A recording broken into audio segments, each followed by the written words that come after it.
आज पूर्वाह्न उपमुख्यमंत्री प्रभाती परिडा द्वारा पुरी नरेन्द्र कोण स्थित उत्कल बालाश्रम अंतेवासी निमते बहुतल आवासिक गृहर उद्घाटन हो जाइए। बहुतल विशिष्ट आवासिक गृहटी अंतेवासी मानक सुरक्षा और आनंद देवा सह सेमानक शिक्षापी मनोनिवेश सहायक हेबो बोली उपमुख्यमंत्री श्रीमती परिडा आशा व्यक्त करथिले। यही कार्यक्रम में पिपिली विधायक आश्रित पट्टनायक, सत्यवादी विधायक ओम प्रकाश मिश्र, जिलापाल सिद्धार्थ शंकर स्वाई, महिला शिशु विकास विभाग निर्देशिका मनीषा बानार्जी, अतिरिक्त जिलापाल प्रशासन शरत चंद्र बेहेरा, उपमुख्यमंत्री व्यक्तिगत सचिव विश्वरंजन रथ, पूर्त विभागर अधीक्षण जंत्री रश्मि रंजन साहू जोग देथिले। अन्य मानक मध्य जिला समाज कल्याण अधिकारी शर्मिष्ठा होता, जिला शिशु सुरक्षा अधिकारी मनोज कुमार त्रिपाठी,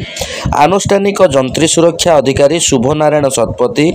उत्कल बालाश्रमर अधीक्षक सारंग महापात्र, शिशु कल्याण कमिटर सदस्य रुदी सुंदर मिश्र, उपेन्द्र विश्वाल, देवजानी हिमांशु,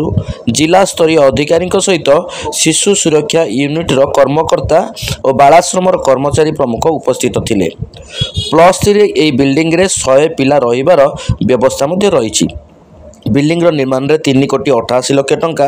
खर्च होता बेले पारिपार्श्विक विकास पर 37 लाख, यही मोट 4 कोटी 25 लाख टंका खर्च होइछि बोली अधीक्षण जंत्री सूचना देइछन्ति। पुरीरू सुमित्रा साहू रिपोर्ट, चक्रव्यूह न्यूज।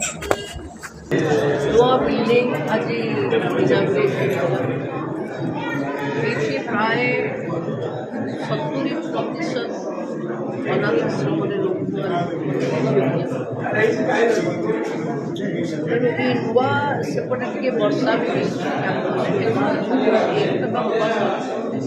अधिक पिला भी आम पाखे रही तो बालाश्रम वर्तमान भल पे भल पाठ खेल भी अच्छा जगार हायर स्टडीज भी जाऊँ देखी तेणु भावी आम जिले में बालाश्रम आहरी अधिक जो मैंने अच्छा पिला पिला विभिन्न जगह कैंपस चाकरी भी पाइपर नुआ गुण अधिक कहीपर झील मानू ये व्यवस्था करती नुआ बिल्डिंग एक्सक्लूसिवली झील मान प्रथम से सेफ्ट करेंगे मुझे भावुँ झील मान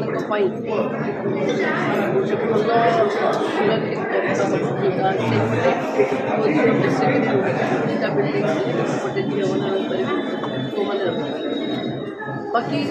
जो देखिए जो कमिटी अच्छी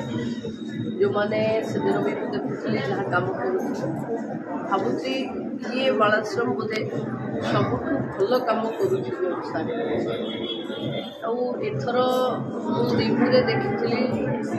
बहुत पिला ये टैलेंटेड पिला भी अच्छा जो मैंने एकदम हायर स्टडीज इंटरेस्टेड अच्छा कलेक्टर भी अच्छा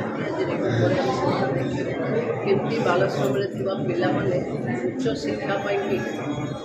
जापर।